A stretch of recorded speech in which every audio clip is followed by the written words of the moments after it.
So with that, Tracey, I'd love to start with introducing you to our team and our moment of celebration. We're going to do a couple of things with Tracey.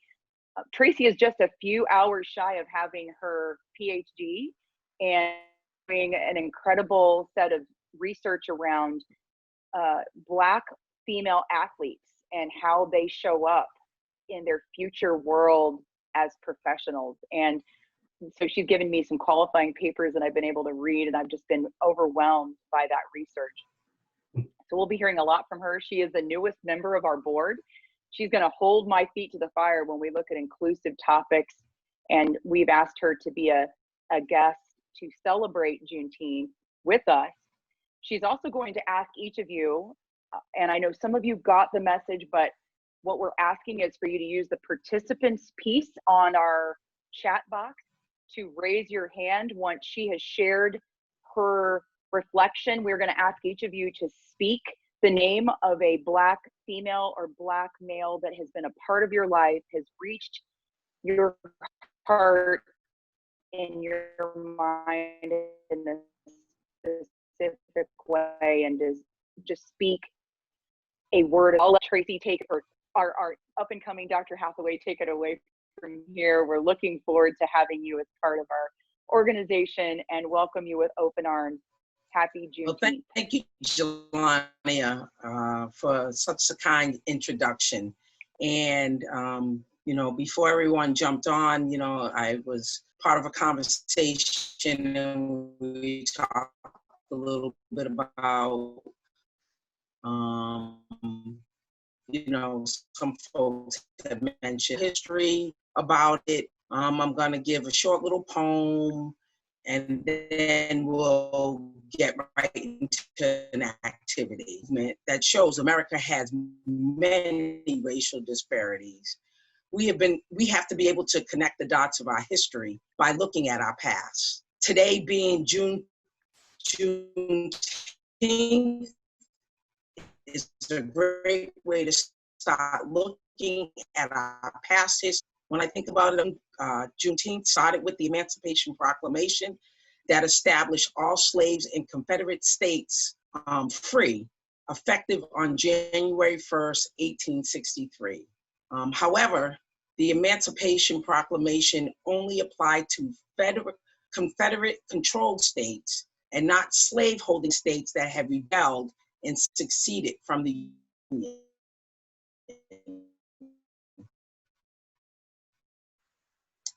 Texas, which I lived in a little while, being one of the most remote former Confederacy states with few Union troops, didn't experience the presence of the Civil War and the country uproar at that time. As a result, there was over 250 slaves were owned in Texas, as slave owners viewed the Lone Star State as a safe haven to continuously own slaves during the war. After the war, and in the end of the spring of 1865, General Granger fled to Galveston, Texas, and signaled freedom for slaves in Texas. However, the emancipation didn't happen overnight. Many slave owners withheld this information until after harvest season. Celebrations among newly freed slaves broke out, and Juneteenth was born. In December of 1865, slavery in America was formally abolished in every state with the adoption of the 13th Amendment that sought to establish equity for Black Americans. In 1866, free men in Texas organized the first of what became Jubilee Day on June 19th. In 1979, and I know I'm throwing a lot of dates at you all, but in 1979, Texas became the first state to make Juneteenth an official holiday. When we think about it today, 47 states recognize Juneteenth as a state holiday, while efforts to make it a national holiday so far have stalled in Congress. This history that I just mentioned of our past is significant. When we are able to connect the dots by looking at our past, we'll be able to find out what we love, what we stand for, what is meaningful, and we'll be able to navigate our future success. So I have taken a poem from the book Juneteenth, A Celebration of Freedom by Charles A. Taylor. And I'm going to go ahead and read the poem. So Dr. Taylor writes, so we celebrate Juneteenth because J represents the joy of freedom. U, unless we expose the truth about the African-American slave experience, Americans won't truly be free. And never must we forget our ancestors' endurance of one of the worst slave experiences in human history. E, every American has benefited from the wealth Blacks have created over 200 years of free labor. T, to encourage every former slaveholding state to follow Texas' example by making Juneteenth a state holiday that should become a national holiday. E, every day in America, Blacks are reminded of the legacy of slavery. Juneteenth reminds us of the promise of deliverance. E, even on our journey to discover who we are, Juneteenth allows us to reflect on where we've been, where we're at, and where we go as a people.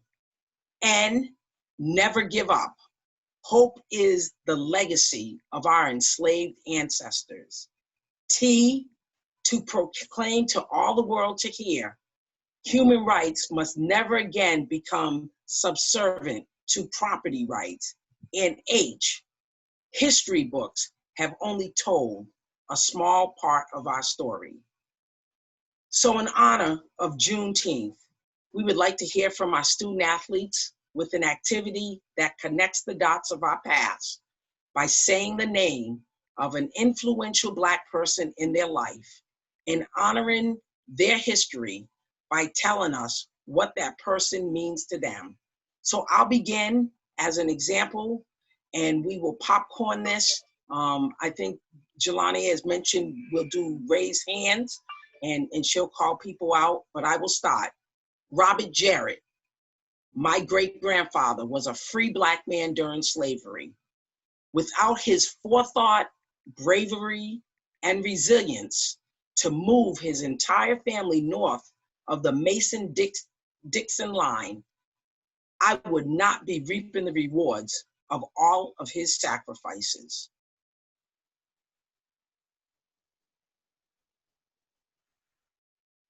So I'm going to and then we will have the student athletes.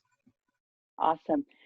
I would like to offer a word around Rosa Parks. I remember the first time I heard her story and about how she was unwilling to sit in the back of a bus, and that has encouraged and inspired my work to no longer ever stay behind the line, but to move forward with fearlessness. George, could you do yours now? I'd like to recognize and honor General Colin Powell, who you'll hear more about during my presentation, but he led the breaking of many barriers with dignity, excellent, and transparent respect for everybody, and I'd like to honor him today.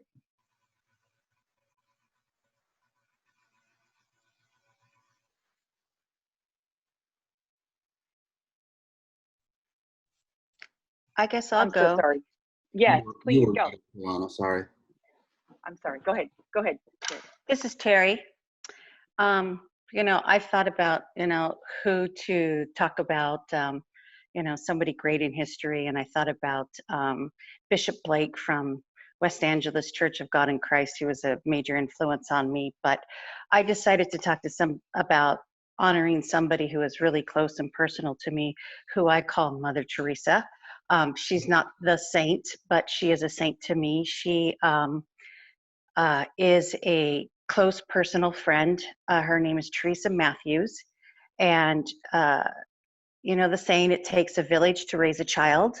Well, being a single mother, when I had to leave town on business, she would bring my son in and take care of him as he was her own. And she greatly influenced my son and myself. And I believe that she is a very strong, Black, independent woman. And didn't see color lines, and she just embraced us as one of her own. And I believe that family is more than blood and marriage, and she is part of our family. Dee, I see your hand up. Yes. So in all honesty, I would probably have to say Madam C.J. Walker. And if you all haven't had the time to be able to look at her documentary on Netflix, Self-Made, it is definitely something to watch. Just evaluating where she came from and her success and coming to the wealth that she was able to come to is something that I strive for every day, working as hard as I do and as much time as I try to put into things. So looking at someone like that and seeing where she came from to where she is or where she was definitely gives somebody like me inspiration and motivation that, hey, being a millionaire is possible for anyone. That's amazing. I will look for that Netflix special too. That's awesome. I'm going to ask, let's see, Rupal, would you mind going next? I don't see your hand up, but I know we talked about this yesterday, so I'd love for you as our future guest to join us with your in memoriam, please. Absolutely. I think I would like to just remind myself today about the courage of Katherine Johnson. We all have seen her namesake movie Hidden Figures. Being an engineer 30 years back, coming from a community where women were not welcomed in STEM career or not even encouraged, and looking back even much longer, like they were in probably 50s, when this young women, had the intellect, courage, and wisdom to help our space mission program and yet not be recognized. But at the same time, they had that resilience and passion for the STEM, which is really a reminder for me to just keep encouraging more women for STEM careers. I love that. Thank you, Rupal. This is definitely a part of what we're doing here. Lisa Lem, would you go next, please? Hi, thank you. The person that I am thinking about is somebody I met within the last year. She is somebody that I met through the circles of yoga, teaching yoga, taking yoga. Her name is Michelle Cassandra Johnson, and she is an anti-racism educator through the practice of yoga. She brings to light the necessity to see that there is white supremacy that is everywhere, and she is working hard to not just point it out as an evil, but to help dismantle it through the practice of yoga.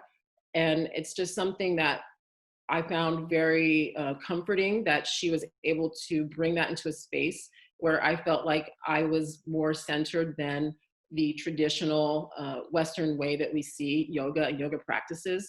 And she has a great TED Talk if you wouldn't want to listen to it. She has experienced a lot of it herself. She's even been at the end of a gun being pointed at her, fearing for her life, being stopped by a police officer just for simply driving black in an area that is not traditionally Black. She is a social worker from her studies, and she brings that social work and that care to her work. Her handle is skill in action, because she feels that the practice of what it takes to be a true human through the practice of yoga is through our actions, and simply caring for another and loving one another and practicing that is an act of like resistance to the idea of white supremacy. So I just found her really, really comforting. I found that she centered me when I was able to talk with her, which was very uncomfortable at first, but I really appreciate being seen and heard in the yoga world. Thank you. Thank you. Thank you so much, Lisa. And that's how Lisa and I found each other. Lisa, could you, as we do this chat today, can you add that to our chat box so we can have folks check that out on the TED Talk and the different links there? And those of you who have mentioned them, Dee, you mentioned the link as well. Perhaps you could send that in the chat. Blair, would you mind going for us and giving us your word of honor? Sure, yeah. I gave this a lot of thought. The one person that continues to come to mind, being from Indianapolis, is a gentleman named Major Taylor. There's a Major Taylor velodrome here in town, and Major Taylor was born here in Indianapolis and was a cycling champion in the late 1800s, early 1900s, and went on through his life to champion the cause of fighting against racism and some of the other challenges that Black athletes faced during that time. And so being I consider myself a cyclist. I'm not Major Taylor, I'm not Lance Armstrong, but I'm passionate about the sport and I spend a lot of time in the saddle. So he's always somebody that I've looked up to, and it's amazing what he did in his time for Black athletes. Love that. Yeah. Thank you. Anything you want to put in the chat about him would be awesome, especially for the athletes that are outside of Indianapolis. They may just be getting to know his story. Okay. Tony, I know you have joined us as a guest today, and I know you and I have been friends for a long time, Tony Piazza. Would you mind taking the floor and sharing your honor with us? Absolutely, and apologies that I don't, I'm not in a position to have video, but hopefully you can hear me just fine. We can. Excellent. So the person that came to mind to me is somebody most will not have heard because it's a person who's a friend and somebody who's made an impact both locally and to some extent globally. I'm also from the Midwest. I actually live on the East Coast now, but spent many years in and around Indianapolis. And the person that comes to mind is a gentleman named Tyree Coleman.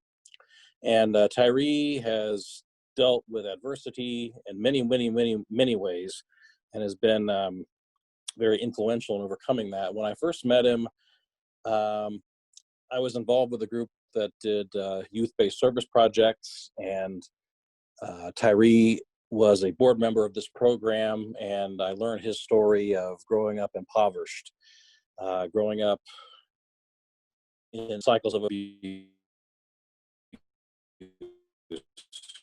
growing up, recognizing the opportunity to empower others, other children in Black neighborhoods, other youth in general. And he had come to know a really outstanding program called Youth as Resources that I had also been involved with from a very different perspective of a upper middle class, privileged white family with many opportunities. I had come into this program as a way of serving and giving, and it was very eye-opening. And even as a child, I considered myself somebody aware of the conditions of others, and hearing it firsthand from Tyree was very eye-opening. Being involved in this Youth as Resources program was very eye-opening. And his story didn't end there, because a few years later, he had gotten to a period of bad choices of his own and ended up being incarcerated. And coming out of jail, rather than making that an endpoint to contribution and service and growth as an individual, he took on ownership, responsibility for his actions, and went right back into how can I help with preventing recidivism? How can I help with addressing homelessness? And he runs a program in Indianapolis called 7 Pillars.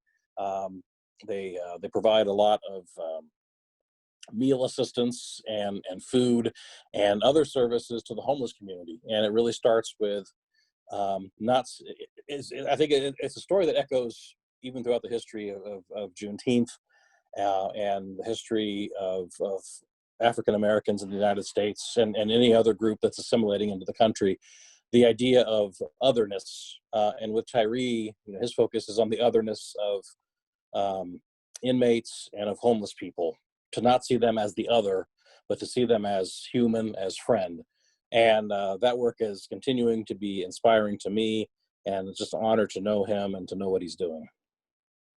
Thank you, Tony. I love the resilience that you were sharing with us. We'll certainly share that on the chat as well, so others can check out what Tyree's been up to and how we Sure. can support him. I appreciate Absolutely. that. Yeah. Shauna, I see your name out there. I would love for you to take an opportunity to give us your word of honor for Juneteenth as well. Yeah. Hi, everybody. Gosh, I have to say I've been very grateful to have had a lot of Black figures who have been very instrumental in my life. And I'll say the one who I think has been probably the most in my career is a woman who, her name is Felicia Hall Allen, who was my first boss at Nike. And I had shared with everybody on here, I think on our first call, about how she had told me at the end of my first year with them, she said, you're doing great, but you got to learn to be adaptable. And that's always been my biggest, thing that I share with people. But she's one of those people who just made a huge impact on me in the way that in my work, but also just the way she carries herself and the way she's constantly reinventing herself, and always really sets expectations with people, and people say, treat others the way that you want to be treated. She does that all the time. And so anyway, she's important to me, always has been for the last 20 years. So, Felicia Hall Allen, you can look her up. She's has a huge impact in a lot of people's lives. I love that. Thank you. I love the personal reflection of her being your people leader too. Yeah. That's perfect. Farron, I know you've joined us and you've been a great part of our extended family with Human Advantage as an intern with them, and stood in solidarity with us on our video recently. Could we ask you to offer your piece of honor today for Juneteenth? Absolutely. I'd like to honor Colin Kaepernick. The fact that you have an athlete who is receiving so much, has such a platform, and the fact that he was willing to sacrifice it all for something that's more important than just a sport, it really speaks to me. And that's who I'd like to honor. Just the fact that, even when it comes to the social issues that are present in America, it's not okay to just put your head down and only focus on what you're doing, what your function is in society, especially in a form like that. They have a responsibility to speak out and have their message heard. So I really like to honor Colin Kaepernick for his courageousness. I love that. And yeah, let's take an E with Colin Kaepernick. That's the truth right there. That's real. Do we have anybody else who has a hand raised on the chat? Okay, Sam, go for it. I don't have my chat. I'll raise a hand in the chat, but I have two small ones. The first one is my great grandfather. He's Black from Trinidad, and I come from a pretty successful family. And he's from Trinidad originally, but he worked as a doctor and a cricket player in the UK. So both my parents are from the UK, and so it's his actions have resulted in subsequent generations of success, and kind of paved the way for myself and my cousins and my sister to have a positive and successful life. And then my second one is someone that I guarantee you none of you have heard of, but one of my best friends, Albert Tucker, who goes by Tucker. A couple of years ago, I spent about 8 days in hospital, pretty ill, and he was one of the few people who came and visited me, and that meant the world to me. But I remember talking to him about him joking about walking in, and he's walking in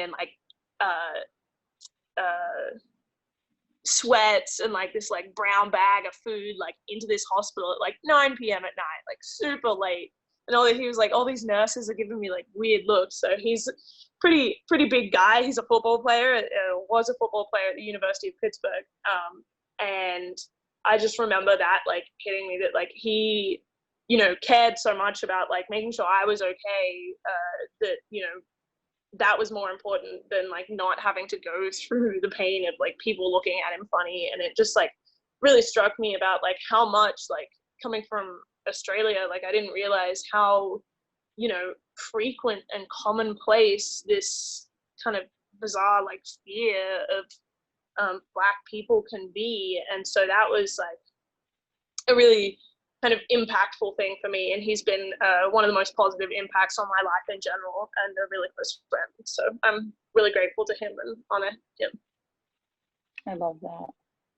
Well, I see that it's right at 2:30, just a minute after. And so I want to make sure we give George some time to share his story that was inspired by Dee on complacency as the enemy of greatness. And he's going to talk to us about some incredible things that we can do when complacency shows up, and some action we can take to defeat it in our own lives and strive for greatness. So I'm going to give George an opportunity. If anyone has something you want to honor and you want to use the chat feature to do that while we're reflecting, I wanted to just say that out loud, that you may use that feature, and we'll look forward to George now taking our forum forward. George? Thanks, Dylan. I appreciate that a ton. While Blair is giving me permission to share, I just want to share to everyone on the call, and specifically to the people of color.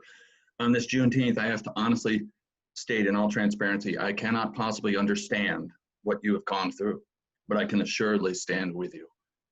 And that's a motto I shared with my team that works for me at Covance this week, and wanted to share that with you as well.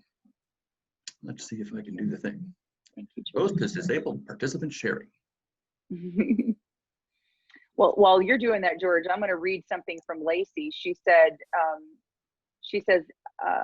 I didn't know how to raise my hand on here, but I want to post the link to a friend of mine, Regina. She's been my realtor and hosts dinner to white women, teaching them about their complicity. And she's been my hero and has also helped me buy my first home. She is absolutely the best. And so there's a link to Lacey's friend, Regina. Thank you, Lacey. We appreciate you providing that fun story about a close friend who's meant a lot, and how she's taught so many people those stories and those life lessons. All right, are we good on the tech now, gentlemen?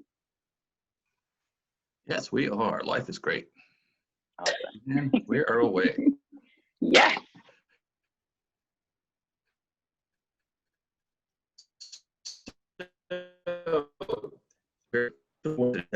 People, and somebody throws out a question that I don't get to see till later. And by the way, throw any question you have in chat today. If we don't get to it today, I'll respond to it the same way I did this last time. But when I saw the question on, well, what do you do to prevent yourself from falling victim to complacency? And is that a significant problem? And I can tell you it is absolutely a problem. You know, it's the enemy of greatness, of what keeps you at good, or it keeps you stuck at bored. And you can do things, and there are attributes you can develop within yourself that will annihilate that, so that it's just never a part of your world for any period of time. And one of the things you have to remember is your power is real. The power that got you to where you are today, it's just as real today as it'll be in 10 years, as long as you don't forget that it's there. Now, an interesting thing, we'll do a little getting to know you icebreaker. First off, your homework here is in the chat window. Say something interesting about you, something cool that most people on the session today would never have guessed. And the reason I'm asking you to do that is, after this is all over with, and Blair has sent me the copy of the chat that was collected, I'm going to write a piece for the athLEDA LinkedIn page that speaks to, from my experience, why that cool thing about you is going to light up your future, and what you can do to develop that even further and take advantage of it. Now, as always, I throw myself into the wood chipper first. I've already mentioned General Colin Powell. Well, let me tell you how I met him. I was a young second lieutenant, was the officer in charge of a classified military facility, and he and the Secretary of Defense were coming to visit. And so there's a kerfluffle at the front desk, and then the sergeant in charge comes to get me, and he's got this aura of agitation about him. And so the general doesn't have his military ID, and policy says we can't let him in. So I come to the front, and I introduced myself and saluted and said, General, sir, I'm very sad to say, we'll have to get your military ID or you can't come into this facility. It's classified top secret. His aide, the major, steps in front. He's going through frustration now and starts getting in my face. You know who General Powell is. Let him in the facility. Sir, I'd love to let him into the facility as soon as he has his military ID. And that's when General Powell said, easy, Major. The young lieutenant is right. If he let me in without that ID, I'd have to fire him. Good job, son. I appreciate you. Fast forward 3 years later, passing him in the Pentagon, and he says, hey, George, how's it going? Neat thing about him, he still remembered who I was that many years later. But it was neat to be appreciated for doing the right thing. Now, moving on to the meat of the show, complacency being the enemy. The truth is, life is not a straight line. It is unpredictable, and you never know what's coming next. If you're comfortable, you're not in a position to react. You play football and you're playing defense and you're back on your heels, the guy's past you before you react to the fact that he's coming right at you. Life's kind of like that too. Let's see, we're going to do that one twice. Excellent. Now, some things you can do when you're feeling like I'm stuck, I'm just not where I need to be, is, and I'm going to change my career, I'm going to change my job, and always have a soft landing before you jump. Don't jump out of the airplane without a parachute. They taught us that in the Army. It's really bad to jump out without a parachute. And it's always much easier to find a gig when you have a gig. And, you know, I can tell you that I absolutely love my job. I love my team, I love my management, I love our mission, but I can also tell you that I do still to this day what I've done for 25 years. Every Sunday morning, I get online and I look for a job, because going through that process exposes me to what's out there, what business needs are there, who and what are the disruptors I need to know about, who are the people I should probably get to know. And sometimes a great opportunity flies in that if it's not right for me, I can recommend it to a colleague, and that just increases the network.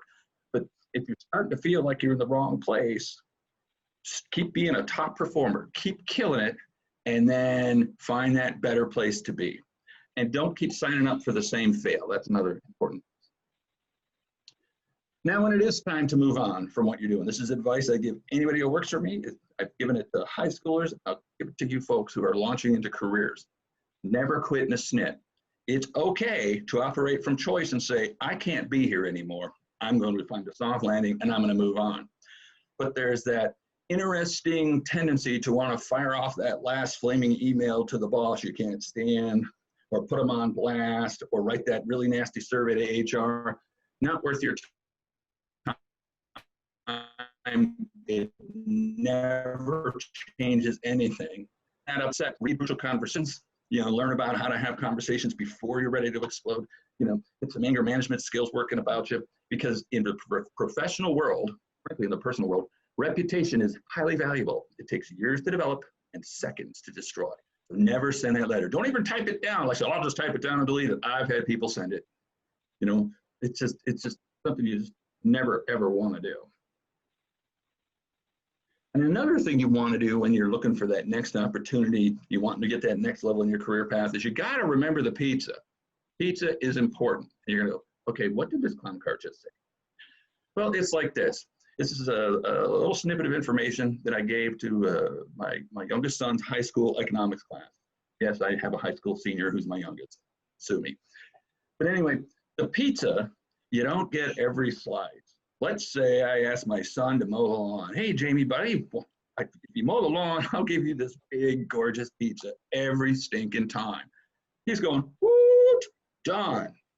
And so he goes out and he mows the lawn, does a terrific job, and I get the pizza out of the oven, and I come out onto the porch where there's a little table, and then I hand a slice to the neighbor, a slice to the guy across the street, a slice to the mail carrier who's coming by, I take a slice, and then I give him whatever's left. Well, that's called payroll taxes. And you need to make sure that the pizza's big enough that after everything comes out of it, you're going to be good for now and good for a while until you're ready for the next promotion or the next opportunity. And it was neat to see the eyes light up in that economics class as they actually understood, wow, maybe that's why I don't like my part-time job. Yeah, that probably is, because you're inherently sailing past the fact that you're dissatisfied from day one. Now, another thing I would advise everybody to do, and it's something I do, and if I took a picture of my work calendar right now and flashed it to the screen, I'd be in violation of information security policy. But what you would see is you would see that I have every day from 6:45 to 7 a.m., I've scheduled time to think. Your brain is the most powerful engine you have. It's what allows you to spot what's going well, to spot what is not going well, and to plot out paths to leverage the wins and get away from the sins. And put it on your calendar. Literally put it on your calendar and look at it and do it every single day. You're going to find you're going to catch all kinds of things sooner. You're going to catch places where you're not really rising up above the line of responsibility to solve problems. You're going to spot tendencies you might have that are slowing you down just by sitting there for a few minutes and looking at your calendar, thinking about your day, thinking about what's going on. I highly recommend that practice for everybody. And if you make that practice a habit now, it will never be a problem later. The next item is one I like to refer to as take the damn call.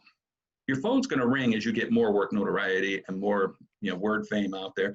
And you're going to have people calling you wanting to talk to you about taking gigs or talk about moving to their team. And you know what? It's not always going to be a glaring emergency, but at the end of the day, you have opportunity arrives by surprise. You want to thrive, you got to make yourself available. And, 2 or 3 times in a professional career, you will have something show up on your lap that has 2 attributes that are very important. 1, it is shining with awesome, and 2, it's scary as hell. That means you're going to have to stretch to pull it off, and I challenge you to look real closely, and unless there's a compelling reason to not jump on that opportunity bus, it's a really good idea to consider that. I remember when Jelana came to me when she was needed to move on from the company we were both working at. And we took a walk outside. It was a beautiful sunny fall afternoon, and I was so nervous. I'm going, it's okay, Jelana, what do you got? Well, I had this amazing opportunity to go be a director level person in a PMO over at One America. I'm just feel bad telling you. Feel bad. If you don't take that job, you'll get hit by my shoe. That's a great move up. You've spent years meriting that opportunity. Do not do yourself the disservice to not take it. And she went over there and killed it. Then she went back to Holy and killed it. And now she's doing this stuff. She takes those opportunities. It's scary to start things up. I've gone in big jumps before that I wasn't looking for work. They came and looked for me. And every one of them, has been great as purpose, mission, and the people I get to associate with. Who's next? Oh, yes. What happens? I just realized I'm complacent. What do I do now? Get out of complacency. You need some help, and it comes from a number of places. 1, you can help yourself by having a plan of action for if you suddenly wake up one morning and go, okay, welcome to Dead End Party of Me. Your next career move is now available. Have a plan of what you're going to do, a plan that you can start, track, and execute. I have that plan. People that have heard me speak before know I have this spreadsheet of wins and sins and goals and objectives and things I need to start doing, stop doing, and keep doing. One of them is, what if sucks? That's literally the title, the phrasing on the tab. Have that. Also, it is excellent to have an accountability partner or a mentor that you can talk to who can pick at if you're not quite realizing you're in complacency yet. They can tell you, so, you haven't been to the gym in about 3 weeks. What's up, bro? That's an easy example, workout accountability partners. Same thing professionally. Hey, I noticed you stopped coming to the PMI meetings. Or, hey, I noticed I haven't seen you post on LinkedIn about your job. Is everything okay over there? It's kind of important. And it's the sort of thing that I call checking in, which we're going to cover here in a second. Now, I have a habit of always having 5 things that I like to throw out there that people can use, news you can use right away. And 1, especially given this holiday, and yes, I'm calling it a holiday, and I work for a gentleman that if he wins his congressional race is going to put a bill on the floor of the House of Representatives wanting Juneteenth as a national holiday, and not at the expense of Martin Luther King Day. But you really can make a difference. You can do stuff. You can influence outside your area of control. You do it by networking, by having conversation, and by asking questions and listening, pause and listen to the answers, and then offer considerations. People start to perceive you as someone who can affect change, and then you'll get that first follower. By the way, if you go online and look up the first followers, it's very fun YouTube. But it's about how somebody's out doing something crazy, and then one person comes and does it with them, and the next thing you know, 500 people at this park were all dancing crazy to the music that's playing at the park. It's that way in business. If you just start doing something cool that's different, somebody's going to ask you, what are you doing, man? You know, I watched you process a problem and mentally very quickly get up to where you could handle it. What is that called, man? I asked a gentleman named Tony Piazza that once. It was the responsibility process. You know what I did? I went and got trained in the responsibility process because it was really cool stuff. But another thing I recommend you start doing immediately, network now. Networking before you need a job, before you need help, means those people already know who you are, and they don't feel like you just click the link. Who gets a friend request on Facebook or Instagram or something going on LinkedIn, and 5 seconds after your finger's off the mouse accepting it, here comes the sales pitch. Here comes the insurance sales recruiting pitch. Here comes the insert annoying thing here. It doesn't go well. But if you network now and then later your job disappears, you've got hundreds of people that you can reach out to. Hey, what's going on in your industry? Et cetera, et cetera. When you reach out to someone on a LinkedIn, say, hey, I noticed you wrote a really compelling article on blah. I'd love to know more about that. So I'm sending in this LinkedIn connection request. I love those. I say yes on those every single time. George, Also, I wanted to see if we could have our audience here on the chat box just type in which one of these 5 things do you want to hear more about, or which one of these 5 things do you struggle with. Think about some future topics here, because I think a lot of these have some incredible tentacles to them. So just in honor of thinking differently, what are some of the things that you could see yourself learning more about, or we could challenge ourselves to dig into? I love that idea. And frankly, the 5 things are always items of that nature.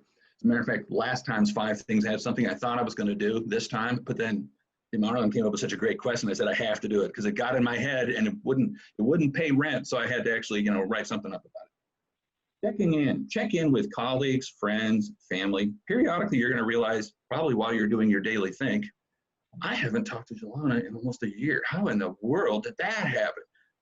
So we had a quick check-in. We started talking on the phone. It felt like it had been about 10 minutes since the last time we talked.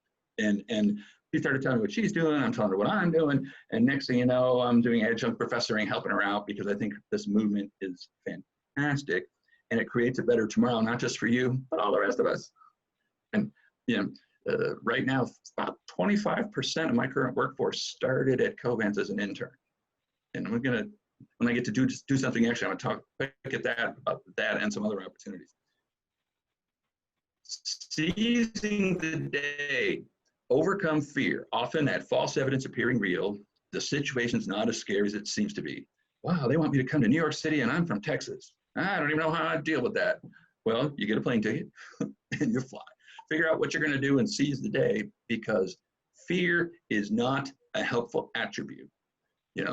The seize the day is all about courage and being courageous. And I could talk for an hour and a half on that topic, and I won't do it here because of our time. But be willing to sacrifice your comfort and go after the opportunities that are in front of you. And a lot of the people on this call that I know or have started to interact with on a regular basis have seen y'all do that. And I tend to hang around people that do that because I appreciate that attribute. Yeah, it's scary. I'm doing it anyway. Well, one of the things I did that's scary, because I've never done it before, but I'm doing it anyway, comes into the category of do something extra. You don't tend to feel useless and complacent in life if you're doing more than you need to, whether it's a hobby, whether it's volunteering at the Children's Hospital or community center, or whether it's political activism, or whether it's leadership in a professional organization, or whether it's, in my case, I am the chief of staff and chief strategist for a gentleman named Joe Mackey, who just won his congressional primary by 5 touchdowns. And if he wins in November, I'm moving with him to DC to be his chief of staff. Well, one of the neat things about Do Something Extra is our volunteers, which is 60, 70, 80 people, they're all volunteers for the most part. And when we win, We're going to populate a staff of a couple hundred people in DC and in the home state. And the people that are going to get first dibs at those are going to be the people that were on the team and helped us across the finish line. And if you're interested in that kind of work, you don't have to be in Indiana, because we're literally running, because of COVID, a 100% virtual campaign. You know, we are being present all over the district every day, and we have tons of people doing online stuff for us, and it's been very powerful to watch these young people. I got 3 people out of Purdue, one who's a doctoral candidate in international finance, who's become our international, basically our commerce director, policy director on a volunteer basis, and he's doing some great work.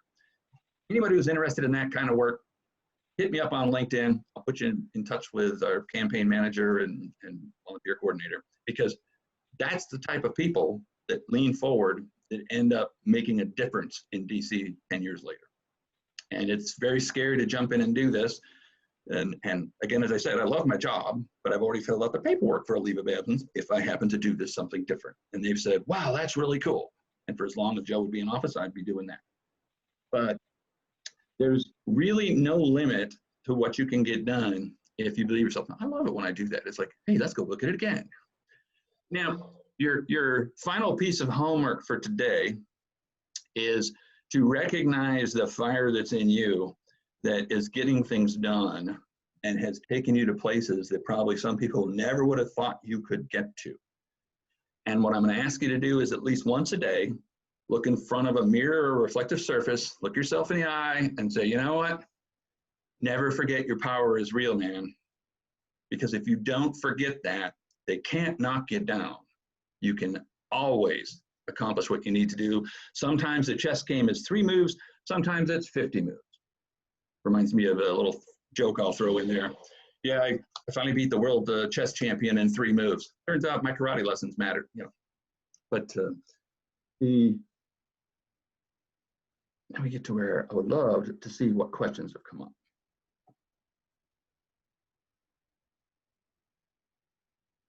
Whoa, a lot in the chat window. Excellent.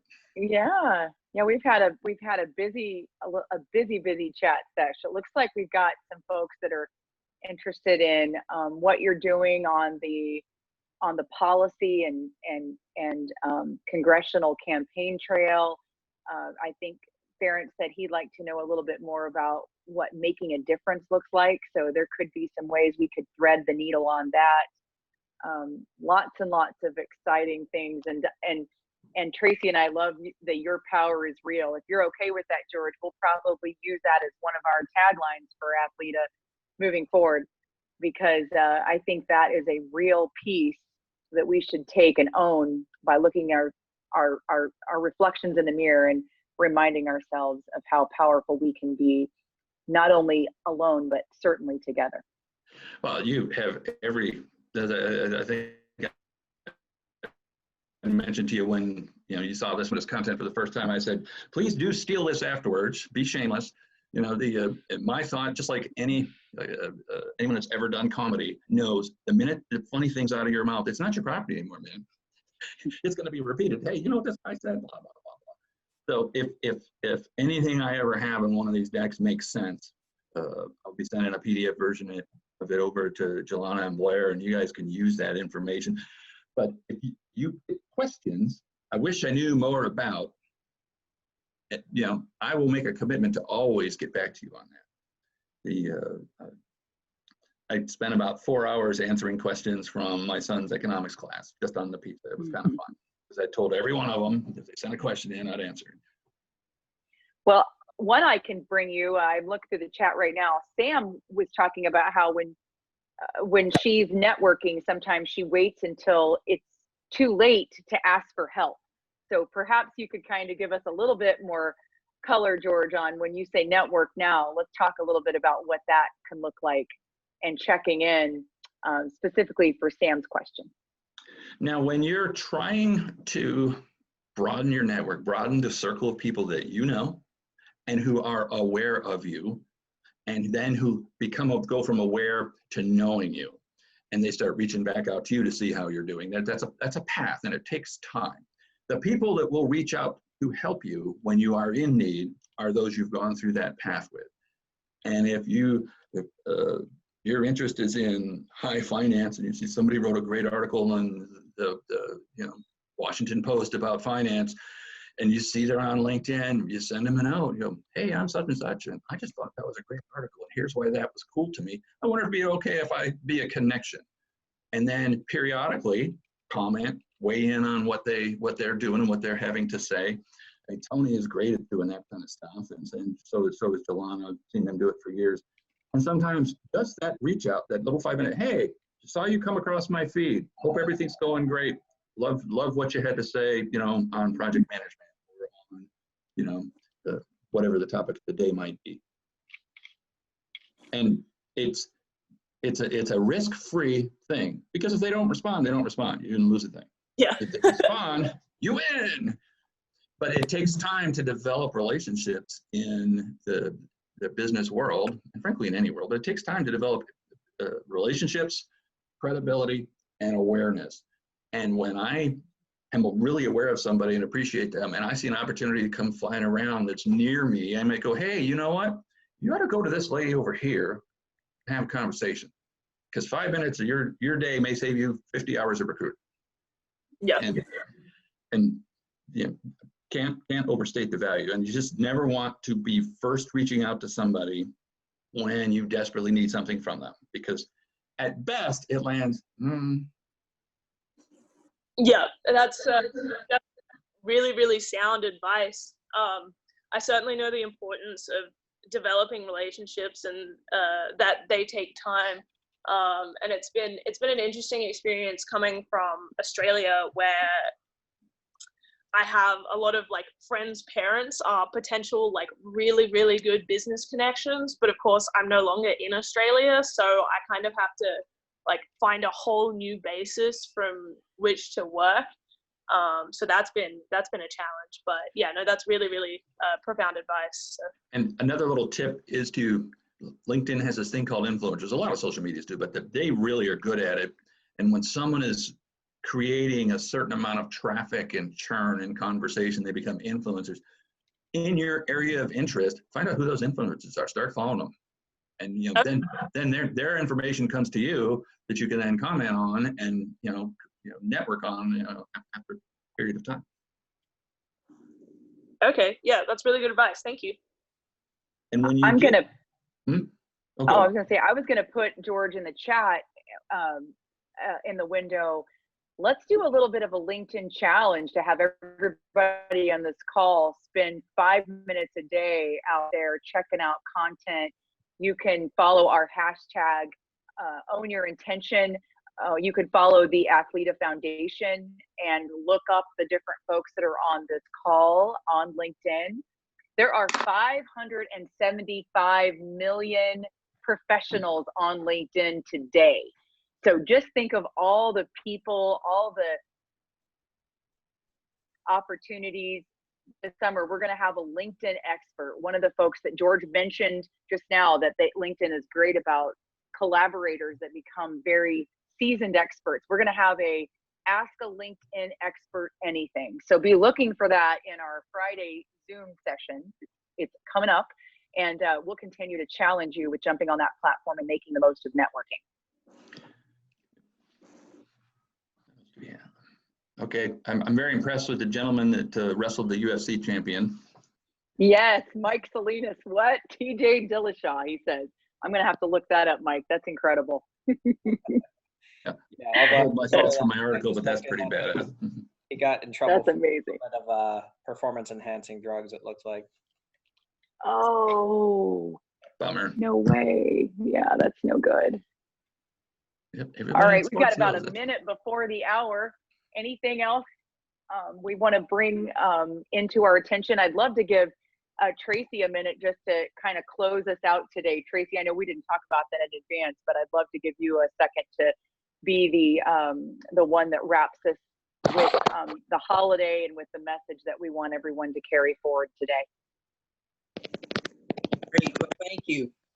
So, I appreciate everyone who shared who the influential, Black person who has been in their lives. One of the things that, we realized in talking about this person It was either someone from the past or someone from the current history. But the thing is, we were able to start connecting dots in honoring our history as Black people. Those are things that we cannot forget. It is Juneteenth. And again, we have to connect those dots so that we know where we're going in our future. What drives us, how we thrive, and actually how we survive too. So happy Juneteenth to everybody. And let's keep up the good work, and continue moving forward.